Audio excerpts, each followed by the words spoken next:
Point ये है प्रकाश का वर्ण विक्षेपण।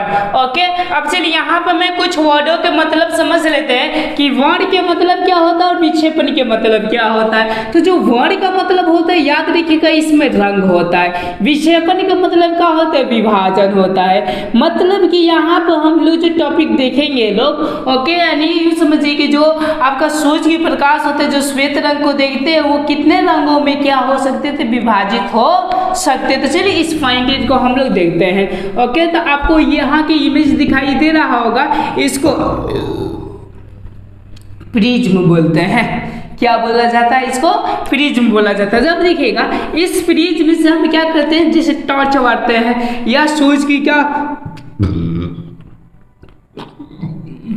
जब हम क्या करते हैं सूरज की प्रकाश देते हैं, गौर कीजिएगा यहाँ से जब हम सूरज की प्रकाश देते थे प्रिज्म में ऐसा है ना, ओके, कि अपवर्तन होता है। अपवर्तन के पास यहाँ पर जब पड़ता है किरणें, ओके, तब इसको क्या करते हैं विभक्त कर देता है। मतलब कि यहाँ पे कितने रंग होते हैं 1 2 3 4 5 6 और कितने 7 रंगों में ये क्या कर देते तब विभक्त कर देते। ये कौन सी प्रकाश होता है? ये आपका श्वेत प्रकाश।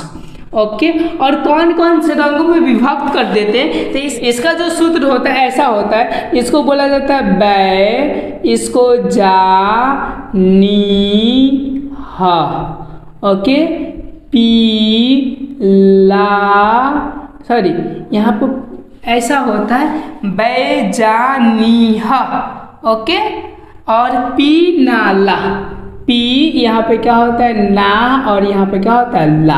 अब देखिए सबका फुल फॉर्म क्या होता है मैं आपको बता देता हूँ, प्यार से समझिए। ला के मतलब होता है लाल, ओके, ना के मतलब होता है नारंगी, समझ रहे हैं लोग, ओके। पी के मतलब होता है पीला, ह के मतलब होता है हरा, ओके, नी के मतलब होता है नीला, ओके, नीला ऐसा, ओके, और जा के मतलब होता है जामुनी कलर ऐसा कुछ, ओके, हाँ जामुनी, जामुनी, और बेस होता है क्या बैगनी।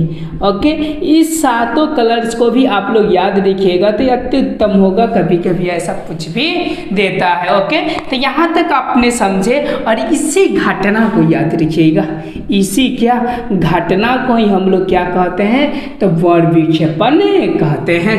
मतलब समझ में आ गया। अब चलिए घटना कैसे घटा मैं एक बार दोहरा देता हूँ तब आपको समझ में आ जाएगा।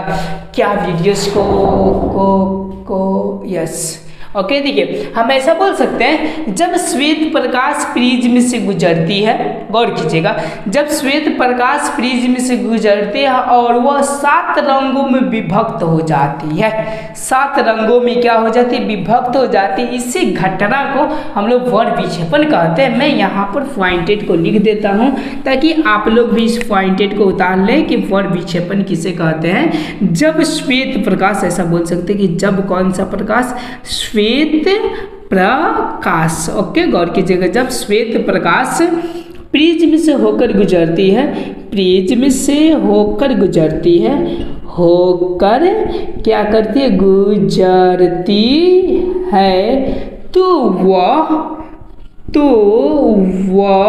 7 रंगों में, 7 रंगों में विभक्त हो जाती है। क्या हो जाती है? विभक्त हो जाती है। समझ पा रहे हैं आप लोग पॉइंटेड को? कितने रंगों में हो जाती है? 7 रंगों में। इसी घटना को याद रखिएगा, इसी क्या तो घटना को क्या कही जाती है? यस, हम लोग वर्ण विक्षेपण कहते हैं, वर्ण कहते हैं। इस पॉइंट को आप लोग क्या कर लीजिए तो नोट डाउन कर लीजिए कि हम लोग वर्ण विक्षेपण किसे कहते हैं। ओके, यहाँ तक मेरे ख्याल से हो गया होगा। अब आप गौर कीजिएगा कि ये आपके हवा में ये कलर दिखाई देंगे या कोई पर्दे पर दिखाई देंगे, यस, कोई ना कोई ये जो होंगे कलर आपके कोई ना कोई पर्दे पर क्या करते हैं तो दिखाई देंगे। ये क्योंकि पर्दा मान लेते हैं ये लाइट है, अगर समझिए खुला चौड़ा है तो क्या प्रकाश आपको दिखाई देगा? नहीं। जब यहीं पर पर्दा लगा दीजिए तो देखिएगा ये प्रकाश दिखाई दे देगा कि हाँ ये कौन सी कलर का प्रकाश है। ओके, तो इस पर्दे को हम लोग क्या कहते हैं तो याद रखिएगा, ओके, वर्णपट कहते हैं। क्या कही जाती है तो वर्णपट कही जाती है, जिसको स्पेक्ट्रम के भी नाम से समझते हैं।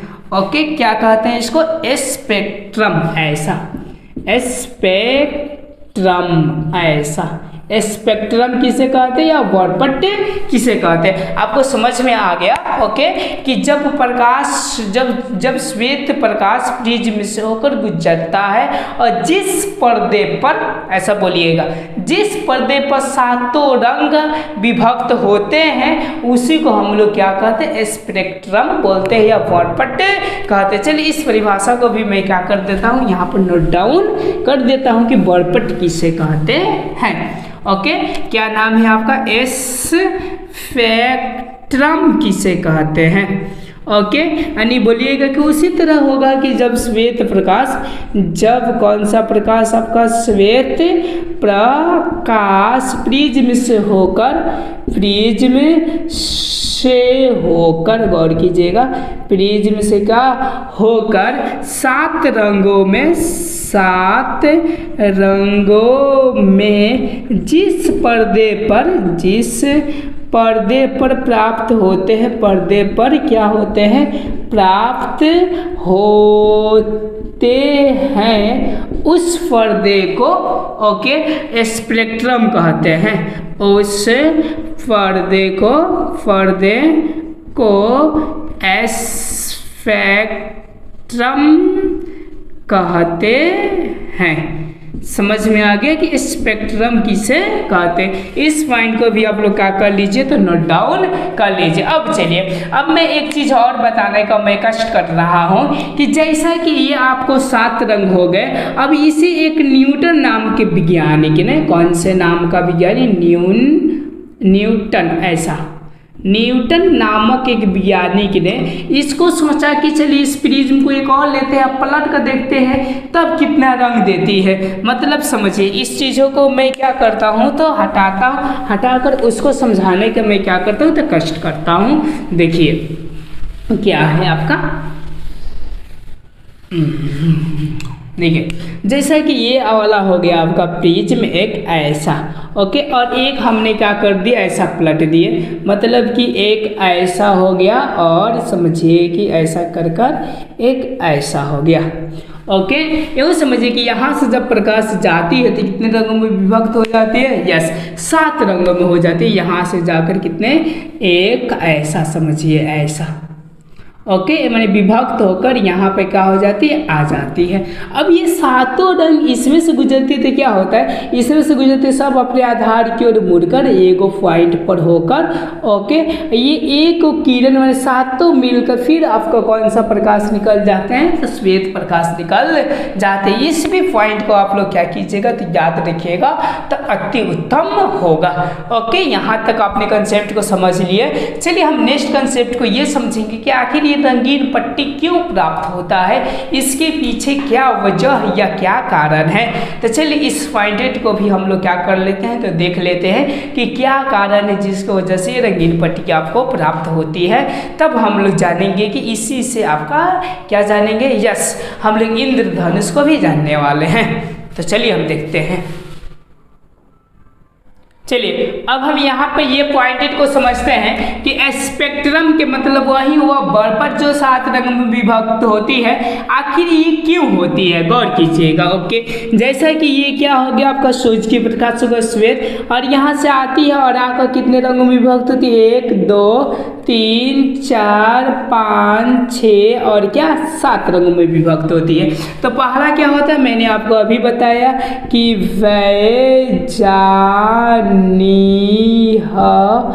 पीना और क्या ला। यानी यूँ समझिए कि मैं दो चीज़ों के बारे में ज़्यादातर चर्चा करूँगा। एक मैं चर्चा करूँगा ये लाल क्यों होते हैं, और एक चर्चा करेंगे कि ये बैगनी क्यों होते हैं। और बीच वाले समझिए कि अभी थोड़ा सा मैं रोक देता हूँ बीच वाले को। ओके, तो यूँ समझिए कि ये जो लाल होते हैं, ये लाल ऐसा समझिए कि ये क्यों प्राप्त होते हैं। तो इसका एक कारण है कि सबका जो विचलन होता है अपवर्तन के बाद, विचलन के मतलब समझ रहे हैं ना, कि रास्ता से मुड़ाव जो होता है ना सबका अलग अलग होता है। अब देखिए, अब जो विचलन होता है कि मतलब कि मुड़ाव होता है, तो देखिए एक कण किसी किसी का साटामर खूब होता है। ओके, जब खूब होगा तो ये ज़्यादा झुकेगा, समझ गए ना। और किसी किसी का फाका होता है तो क्या होता है, सीधा चला जाता है। जैसे कि मैं एक एग्जाम्पल देता हूँ, अगर रोड आपका सीधा हो, मतलब कि कोई भी व्यक्ति ना हो तो मतलब ये समझ में आ रहा है ना, बहुत ही स्पीड चलाते हैं लोग। लेकिन वही व्यक्ति हो तो क्या करते हैं, आराम आराम से चलाते हैं लोग। यही यहाँ पर पॉइंटेड है। अब क्या है तो देखिए मैं समझाने का कोशिश करता हूँ कि ये ऐसा क्यों प्राप्त होते हैं। तो सबका कारण होता है आपका तरंग दैर्ध्य। ओके, क्या होते हैं, तरंग दैर्ध्य। अब तरंग दैर्ध्य का मतलब समझिए कि दो कणों के बीच की जो दूरियां होती है उसी को हम लोग क्या बोलते हैं, तरंग दैर्ध्य बोलते हैं। ओके, तो लाल में याद रखिएगा जो तरंग दैर्ध्य होता है वो क्या होता है, अधिक होता है। गौर कीजिएगा, क्या होता है, अधिक। कि मतलब कि दूरियां क्या होती है, अधिक होती है। इसीलिए देखिएगा, आप गौर कीजिएगा, दूरियां ज़्यादा होने के ही वजह से कोई भी सिग्नल जो होते हैं ना, जिसको रोक स्टॉप वाला, चाहे कोई भी आपका खतरा की चीज़ होती है, देखिएगा ज़्यादातर वो रेड ही बनाए जाते हैं। क्यों, क्योंकि इसकी दूरी ज़्यादा होती है, ज़्यादा होने की वजह से वो सीधा जाएगा। जब सीधा जाएगा तो बहुत लोगों को क्या होगा, दूर दूर तक दिखाई देगा। जैसे मोटरसाइकिल का देखिएगा बैक साइड का जो लाइट होते हैं वो भी कैसा होते हैं, आपका यस रेड ही होते हैं। तो ऐसा क्यों होते हैं, क्योंकि ज़्यादा दूर तक दिखाई दे, मतलब कि तरंग दैर्ध्य अधिक होता है। ओके, अब देखिए, अब जो गौर कीजिएगा। ओके, मतलब कि समझिए कि ये कण और है, अगर यहाँ से हमने टकराने का मतलब समझ रहे हैं, छितराए। अब देखिए, अगर ज़्यादा छितराएंगे तो समझिए कि ज़्यादा हम लोग नीचे मुड़ेंगे, और कम छितराएंगे तो समझिए कि ऊपर जाएंगे, ऐसा। तो गौर कीजिएगा, ये ऊपर वाला जो है वो कैसा है, आपका लाल है, और जो नीचे वाला है वो कैसा है, आपका बैगनी है। तो मतलब समझिए कौन ज़्यादा छितराया है, तो ये ज़्यादा छितराया है। तो मतलब कि बैगनी जो कलर होते हैं विचलन बहुत ज़्यादा होते हैं। विचलन क्या होते हैं, इसमें अधिक होते हैं। ओके, और इसमें जो विचलन होते हैं वो क्या होते हैं, विचलन क्या होते हैं, तो कम होते हैं। इसीलिए तरंग दैर्ध्य आपका अधिक होता है, और इसमें विचलन अधिक होते हैं। मतलब कि कण एक दूसरे से सटले हैं तो तरंग दैर्ध्य आपका क्या हो जाएंगे, तो कम हो जाएंगे। इस पॉइंट को भी याद रखिएगा। जो आपके क्या होते हैं, तरंग दैर्ध्य होते हैं। ओके, क्या होते हैं, तरंग दैर्ध्य वो हमेशा क्या हो जाते हैं, तो आपके ये कम हो जाते हैं। इस पॉइंट को आप लोग नोट डाउन करके रखिएगा तो आपका अति उत्तम रहेगा। और जहाँ पर समझिए कि कुछ भी ना हो तो समझिए कि अलग अलग ये पॉसिबिलिटी का अलग अलग चीज़ें दिखाई देता है। तो चलिए इस पॉइंट को हम यहाँ पर साफ क्लीन नोट डाउन कर देते हैं, क्योंकि ये इंपॉर्टेंट है। ऐसा पूछता है कि किस कलर का तरंग दैर्ध्य आपका समझिए कि विचलन अधिक होता है, तो किसका होता है विचलन अधिक, तो तरंग दैर्ध्य जैसे बैगनी का ज़्यादा होता है और इनका क्या होता है, तो कम होता है। यानी ये बोल सकते कि बिगड़ल हुए, और ये लाल मने मतलब कि बेटे मतलब कि वो ज़्यादा बिगड़ेगा नहीं, यानी विचलन उसमें कम होगा। अब चलिए यहाँ से आप लोग एक चीज़ दे सकते हैं, 2 पॉइंट इसमें लिख सकते हैं लाल के लिए। तरंग दैर्ध्य अधिक, तरंग दैर्ध्य क्या होते हैं, तो आपका अधिक होते हैं, यस। और जो समझिए कि आपका क्या होते हैं, विचलन होता है वो आपके क्या होते हैं, कम होते हैं, विचलन कम होते हैं। इसीलिए इसका सिग्नल का यूज किया जाता है। ये आंसर डाल दीजिएगा सिग्नल वगैरह के लिए। चाहे रेड लाइट का यूज क्यों करते हैं, चाहे आपका देखिए टावर के ऊपर भी रेड लाइट का यूज करते हैं, ऐसा क्यों करते हैं, तो इसका कारण सबका एक ही है, मैंने सबका बाप एक ही होगा। अब चलिए अब हम नीला को देखते हैं, बैगनी को देखते हैं कि बैगनी में क्या क्या होते हैं। ओके, तो बैगनी में जो होते हैं वो तरंग दैर्ध्य आपका क्या होते हैं, कम होते हैं, और विचलन आपके क्या होते हैं, अधिक होते हैं। इस पॉइंट को आप लोग नोट डाउन कर लीजिए। लीजिएगा। ओके कि तरंग दैर्घ्य जो होते हैं वो क्या होते हैं, कम होते हैं, और जो विचलन होता है, विचलन जो होता है वो क्या होता है, तो आपका अधिक होता है। यहाँ तक आप लोगों को मेरे ख्याल से कंसेप्ट पूरे का पूरे क्या हो गया होगा, तो समझ में आ गया होगा। यहाँ तक कोई आपको दिक्कत होगा तो आप लोग क्या कर सकते हैं, मेरे ओर से कमेंट कर सकते हैं कि क्या क्या आप लोग को प्रॉब्लम है पढ़ाई लिखाई में, क्योंकि मैं सब कुछ आपका डाल रहा हूँ तो सीरीज बाय सीरीज डाल रहा हूँ। यहाँ तक समझे या ना समझे, मेरे ख्याल से आपने यहाँ तक समझ गए होंगे। अब हम समझते हैं ओके कि इंद्रधनुष क्यों उत्पन्न होता है। चलिए इस पॉइंटेड को भी हम लोग क्या करते हैं तो जान लेते हैं कि इंद्रधनुष क्यों उत्पन्न होता है। उसके बाद